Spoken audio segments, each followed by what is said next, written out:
Welcome to New Mexico Black Rifle Operators Union. I'm your host, Sean, from Twitter, and it's on multiple places on Twitter, but I seen this on Phil from All That Remains, and I saw it on Michael Knowles' feed, and I've seen it on one of the news guys who's usually blog guys who's usually very 2A. So, in the news, there's a story about a pit bull that mauled some people, killed a little girl, I believe. Associated with that, we have two camps now that have popped up. And I have to say, this has got to be the stupidest and most idiotic argument ever. And I say this because as a 2A person and a pit bull lover, it's this mentality from the law-abiding guys and the guys that are always like, well, where in the Constitution does it say you can have a pit bull? It's that mentality that is so anti-freedom, because it's the same mentality that our opposition has, that is consistently saying, hey, why do you need an AR-15? Okay? Yes, I know one is an enshrined right. It's the mentality of switching one for the other and then trying to justify what is right in your mind for whatever they say. Now, there's a point to some of this with the law. I understand that the law is the law and that this is a constitutionally enshrined thing, holding the Second Amendment. What I'm trying to address is that mentality of swapping tip for tack and trying to go anywhere near that crap. The fact of the matter is, I don't believe a dog of any kind should have anything to do with the government. Anytime you interject the government into anything, or introduce the government into anything, you limit freedom. The fact that a group of people, lawyers, who have been so pro-law, are wanting to try to weaponize the law to go after something that we shouldn't let the government get into, specifically dogs and dog breeds. Now, I know that's not a Second Amendment thing, but this is something I've noticed before in the Second Amendment community, is that our community does this often. We get into this little thing, whether it's the boomers and the newer guys who are like, well, why do you need an AR-15 to hunt? The Second Amendment isn't about hunting. It's about freedom. And the fact that you are so ardent in your support of freedom, especially with the Second Amendment, I totally am right there with you.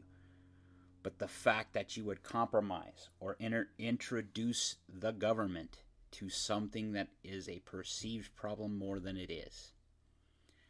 The fact that a dog mauls anyone is usually a sensationalized thing. It happens a lot. And I think it has to do more so with, we all have to understand a dog's an animal. It doesn't matter what kind of animal. If you cage it, you put it in the wrong situation, under the wrong circumstances, it's going to act on its basic instincts. And its basic instincts, no matter how much we try to anthropomorphize our animals into humans, they're not humans. They will eat you if you're the only food source if you die. They will strike out at you no matter how kind, no matter how awesome they are, if they've never had a history of that, if you hurt them or if you cage them or if you corner them in a situation. So for us to blame an animal for what happened, that's on a human. The human put that animal in that situation. Doesn't matter what kind of animal it is. It's the same with those idiots that buy rattlesnakes or cobras and think they can pet them and that they're not going to bite them. It's an animal. It's a wild animal, even at its heart of hearts. But this attitude that we're willing to just sacrifice and drop something and say, yeah, go ahead, ban all that. It's the same attitude that the left uses against the Second Amendment guys all the damn time. Now, I'm showing Phil's thing on Phil from All That Remains because, one, I know Phil's kind of a libertarian guy. Two, it sounds like he's a pit bull guy. I have a pit bull and a German Shepherd mix. He would never. I don't want to say he would never. He is so passive and pensive. I don't ever see him doing anything like this. That said, if you caged him into a corner where he thought it was his life or yours, he's probably going to choose his life, just like any other living creature. But Phil sounded like he was going to defend his dog because they said they were coming to get it. I understand that. Your dog is part of your family. My dog is part of my family. But what I'm really addressing is something we need to fix, especially before the midterms, is this attitude of people that are in our group. Yes, we can have disagreements, and this is probably what this is. But the way we're going about this is exactly what the left is looking for because they do this all the time. This is offshoot of that woke crap. We got to stop it. This is the most dangerous thing to me, in my opinion, because it comes from within, and these people are willing to swap one thing or another, introduce the government, which by everything I can tell, anytime we introduce the government in as a solution, we're asking for it to be screwed up and everyone to have to pay from then on.